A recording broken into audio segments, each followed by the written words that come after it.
Hi guys, I have been drifting for a while, and these are my realistic top 5 tips.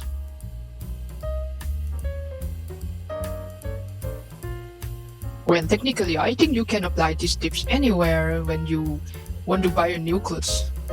I have made some chaotic, questionable decision from my purchase.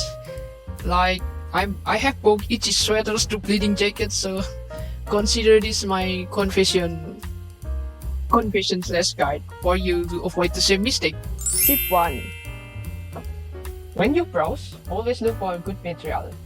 Natural fibers like cotton, linen, or silk, it feels better on the skin and will still last longer. Well, let me show you the sweater I once bought when I was dumb and desperate. I bought this one.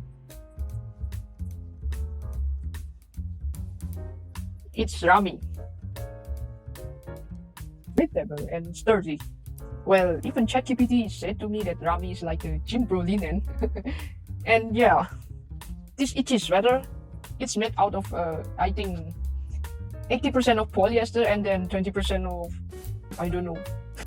This itchy sweater, it's end up never worn because it's so itchy. Comfort is always number one, at least for me.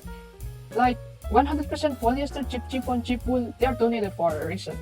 Well, even if it's a high brand or it's very tempting, it looks cool, but if the material is trash, just give it. If you try it on and it's already feel uncomfortable on your skin, even it's like it's if you insist on buying, well, from my experience, I might wear it once and then suffer a day and then get traumatized because it's super uncomfortable. Eventually, I really would choose my comfort outfit over the beautiful, cool polyester, itchy outfit. So always look for natural fiber. Number 2, check the quality. Well, before you get excited, check the necklines, the armhole, the hems. Look for peeling, holes, or loose stitches. Ask yourself, will altering this cost me more than the item? Well, you want something that lasts you long term, not fall apart after one wash. I once found this beautiful wool dress. Well, it looked very perfect, very beautiful. I was in love. Then I got home. I found small holes everywhere, so eventually it get donated. I could have altered it, but it just wasn't worth it. This sweater, it used to have a huge hole, like I think over here in the center. It used to have a huge hole, and I fixed it. So yeah, if you cannot fix it, check it carefully before you buy. Look at the seams, the armholes, and then the zippers. Like, does the zipper run smoothly? Sometimes those small damage tell you why it end up getting donated. Number 3, quick check. Don't let aesthetic fool you. You might find a super cool piece, but if you don't know what to pair with it, it will really just going to sit in your closet or collecting dust. Make sure it fits your wardrobe, not just your mood that day. I am super guilty of doing this so many times. Even now, I have this beautiful jacket.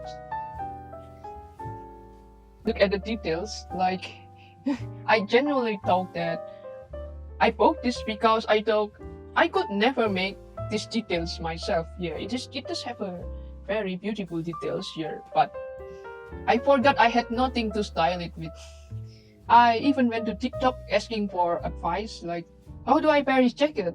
But still, I cannot follow their advice because I really don't have the pieces they mentioned to pair it with. So yeah, if you cannot picture two outfits right now, well, you probably not gonna wear it. Don't hoard pieces just because they look cool on the racks. Okay, tip number 4, carry a label. Oh, this is going to be so long. Some fabric will bleed or lose shape if you hand wash them, or if you chuck it in a washing machine. Look at this checker jacket. Well, you cannot really see it, but actually it bleed everywhere.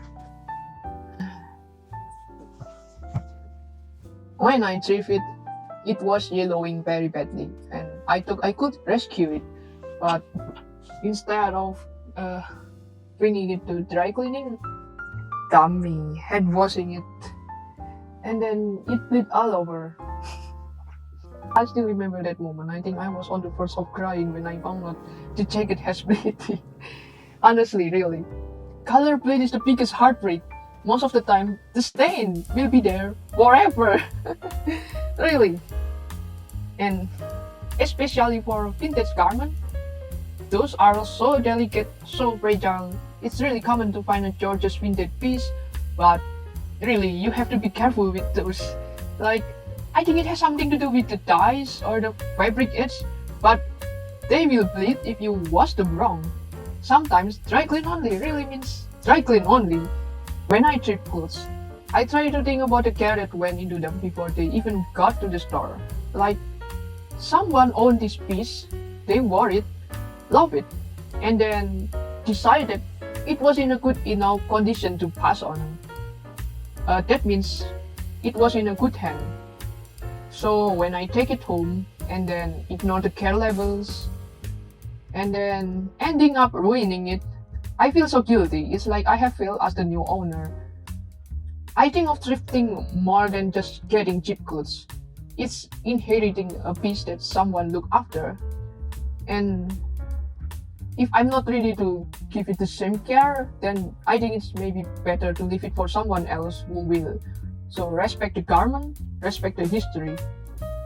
I have ruined, pieces with my dumb washing decision, and at this point, I'm just grateful no grandma ghost is haunting me for destroying her favorite cardigans. Tip number 4. Care label is not suggestion. Tip number 5. Brand. This one is optional, but I really like checking RRP. And if something from Kmart is $2 new, but you see on the thrift store is $10, why bother? But hey, if you really like it, just take it anyway. Follow your gut. I call it my broke but happy mindset. I love checking labels because it's fun to flex. I got this diesel vest for $15. Somebody on Depop leases for $200.